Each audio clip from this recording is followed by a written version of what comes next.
Guys, welcome to Sabs podcast. I'm your host, Sabrina Salvati. My special guest today is Dereck Reynolds.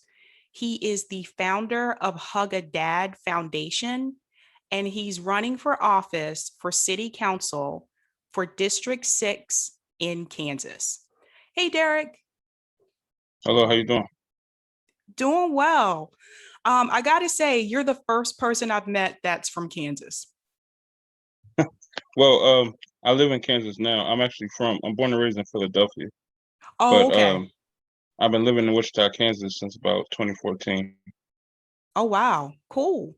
Yeah. So, can you tell everybody about Hug a Dad Foundation? Because I found this to be really interesting. And can you explain to everyone why you decided to start that? Well, the Hug Dad Foundation it's a foundation that really came about probably as organic as it can be.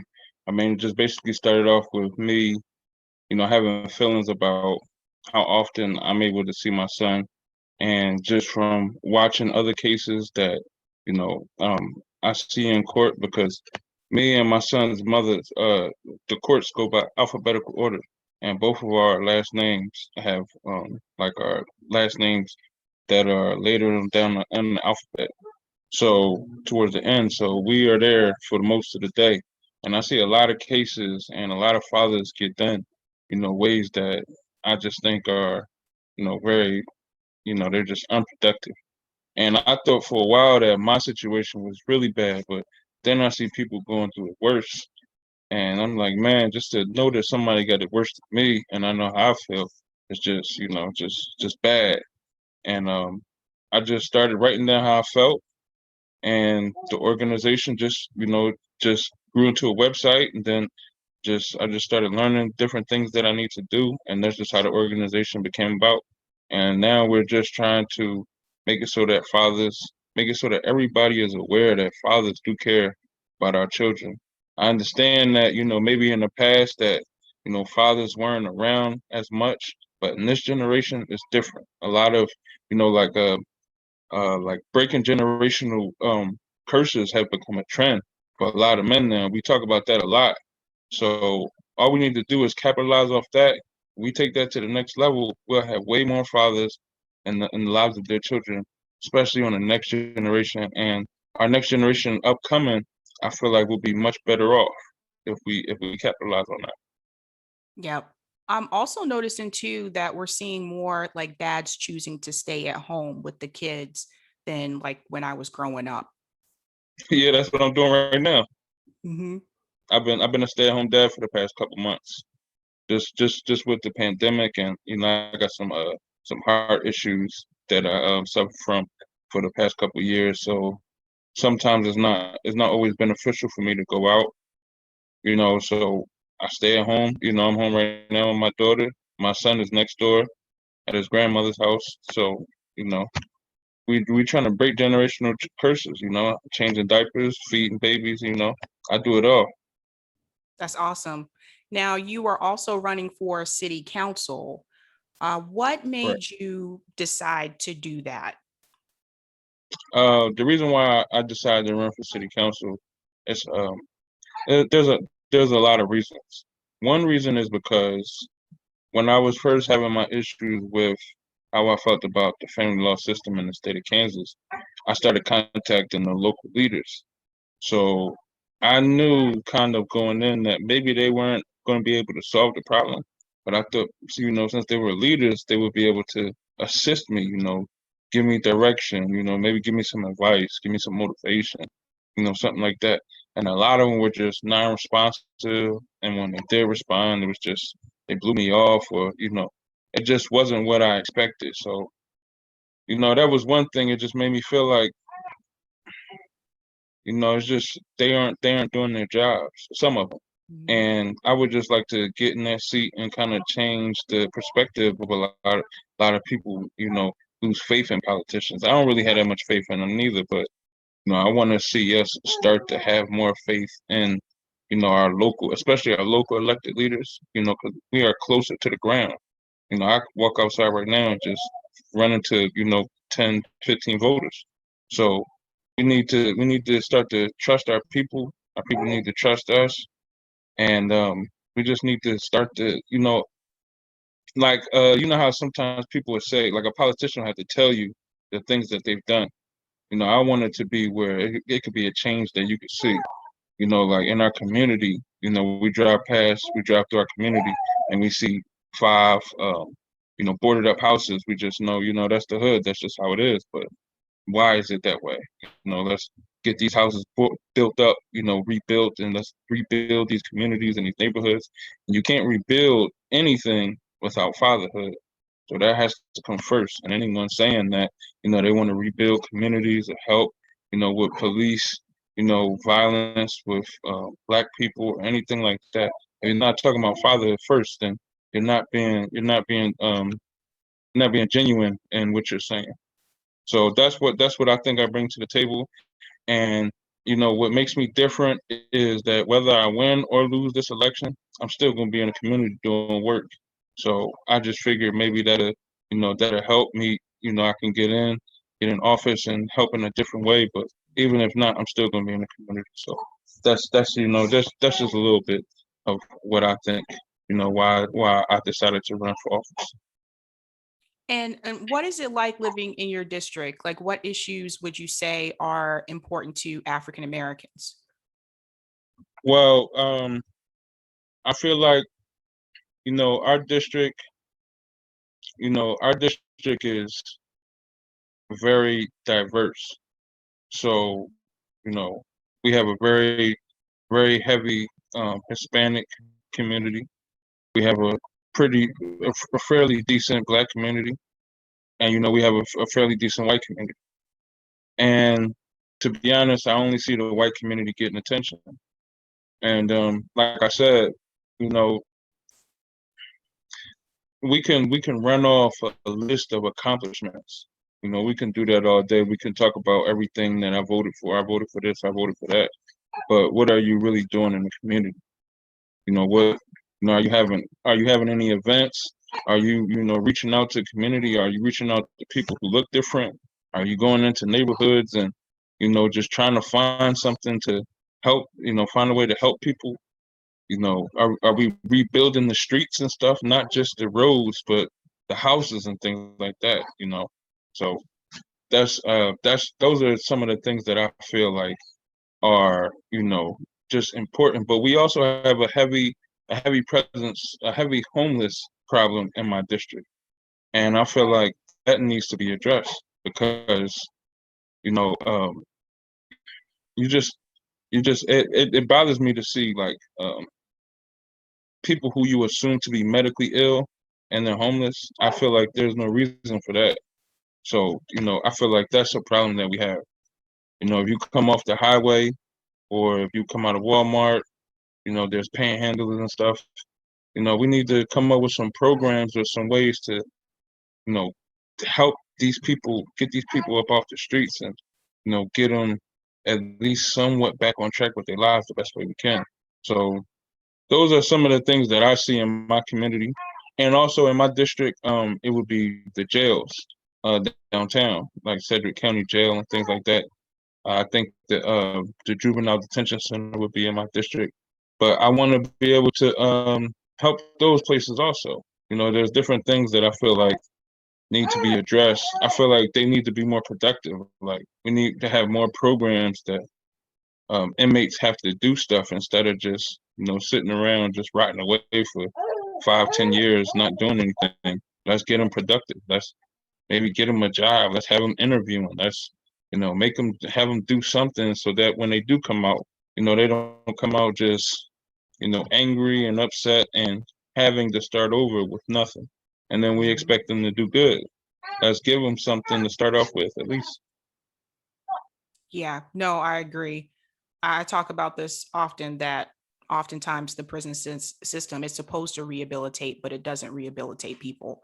And then they get At out all. and they become like repeat offenders because they're not given the tools that they need to succeed and to be successful. Yeah, exactly. So let's teach them how to start a business. If we start fixing up some of these homes in our community that need repairing, we can have them learning construction. Maybe somebody start a business. You never know what can happen. A lot of people in prison are smart and talented people. They might have made a mistake. Mhm. They might have did something bad. They might not have a good influence. So, maybe we can help them. Maybe we can change them. You never know. So let's just try that instead of just, oh, they in jail, so they done. Yeah. In reference to the homeless population, is this due to COVID or was this already an issue before COVID? No, this was already an issue before COVID. Okay. I've been Yeah. seeing a lot of homeless people, and I just think that it seemed like I started seeing more homeless people when COVID happened because I think from what I was hearing, because the homeless shelters were shut down, so people was just on the street, and that's just that's ridiculous to me. Like we can't come up with something to keep them off the streets during COVID and keep them safe. I feel Right. like that's ridiculous. Now I'm assuming because I'm assuming there's a lot of land A um lot of land, a lot of land. in Kansas. So would you say that there is enough housing or the potential for enough housing for everybody? Oh, more definitely, most definitely.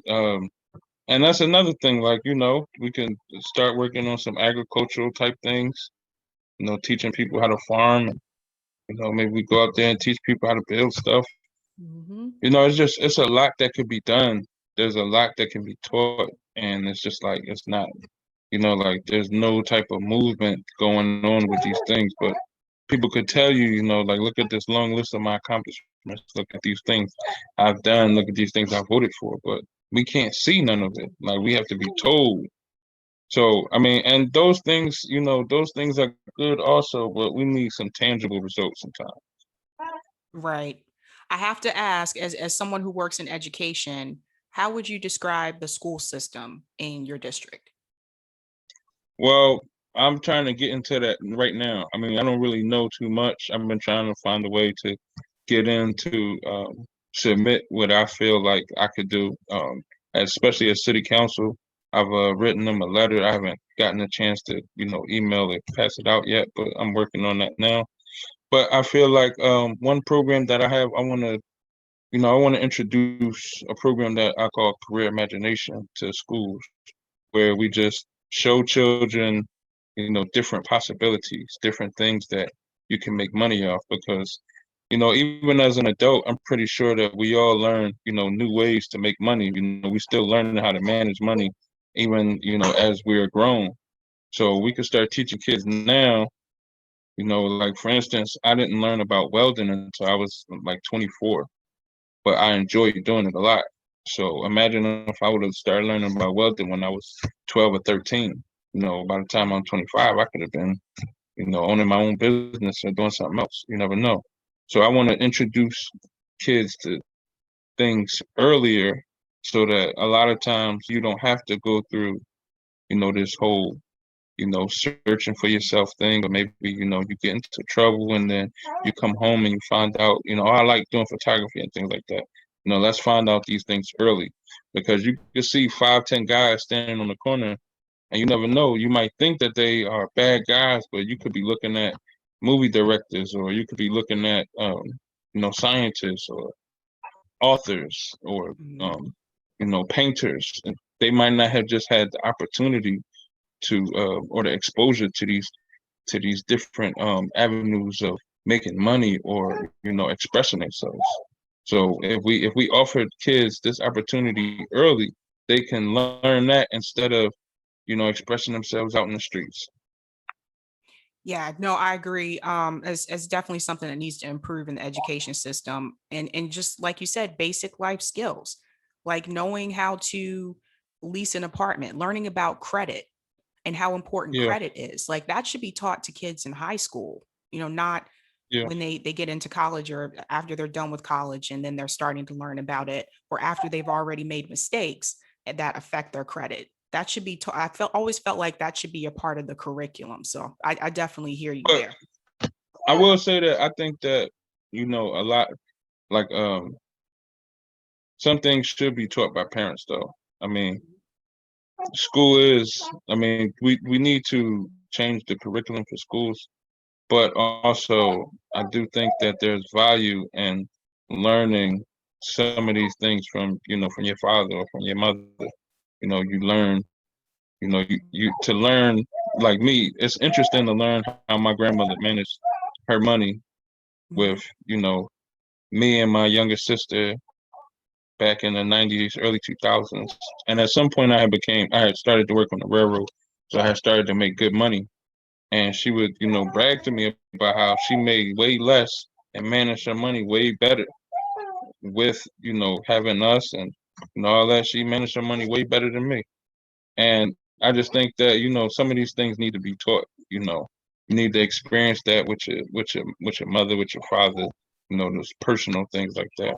But I definitely do think that the school curriculum needs to add, training of trades and things of that nature. Yeah, no, I agree because my dad was telling me like when he was growing up, he said they used to have that stuff in the schools. Like they used to have like they had like wood shop and um Yeah, even like auto, you can learn about like auto like mechanics and stuff yeah, like that. And yeah, then most over definitely. time, they they took things away.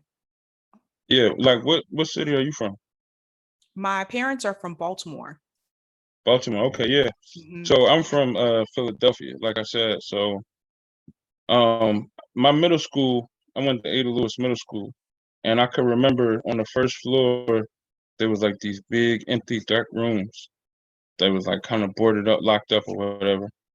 And you could look in there, and you could see that they were old shop classes, old Hmm. wood shop classes or home ec classes, but they just shut down. And I used to always wonder, like I wonder what they was like, because I used to see it like on TV, Hmm. like that you go to home ec or wood shop class, and I used to always wonder, like what type of schools was that? And I had never heard of it, so that was the only time I had seen it, and it was boarded up, so that was crazy to me. Yeah, like my parents said they used to do free summer programs for kids too. So like during the summer, if kids didn't, have much to do, they had like free summer programs sponsored by the city and to keep kids busy and keep them out of trouble. But then he Yeah, said over time again, like they took all that stuff away. yeah. Well, that's what I was saying, like with my career imagination program, because I can remember being a teenager and extra, time on your hands is the biggest killer for, a young teenager. Hmm. Time on your hands and no type of guidance. You're just gonna go out and you're gonna do you might do something good, but a lot of us a lot of us didn't have the right guidance. So I think that, we need to start having kids learn trades, learn different things. We can learn how to invest in different things. We can learn how to, just just be, just find a different way to become successful without without risking our freedom and without making ourselves look, bad. Like for instance, when I was in high school, we didn't stay for the full day of high school like that. We just went and we sat in front of a teacher all day and we just listened to my talk. But now most of the people that I cut them classes with, most of them work with their hands today and most of them love what they do. So that's what makes me think like if we would have had something like, like if we know I'm not going to leave school early because I'm trying to go to my carpentry class later on the day. That's how you keep kids in line. That's how you keep kids on a good path. And that's what I want to do with my programs. Just keep them keep them motivated that, there is something for me to do out there. There is a reason for me to stay on a positive path because when I get older, I can do this and I'm going to enjoy it and I'm going to make a good living. And that's what we want to promote. Awesome. Okay, I have one more question for you. In reference to your race for city council, how can people get involved and how can they support your campaign? Oh well, you can support my campaign. I haven't really. It's real early, so I'm sorry. I haven't really set up everything like that, but you can definitely email me at dereckreynolds88 at gmail.com. And I'll start my formal campaign pretty soon. But I do have one thing I want to show you.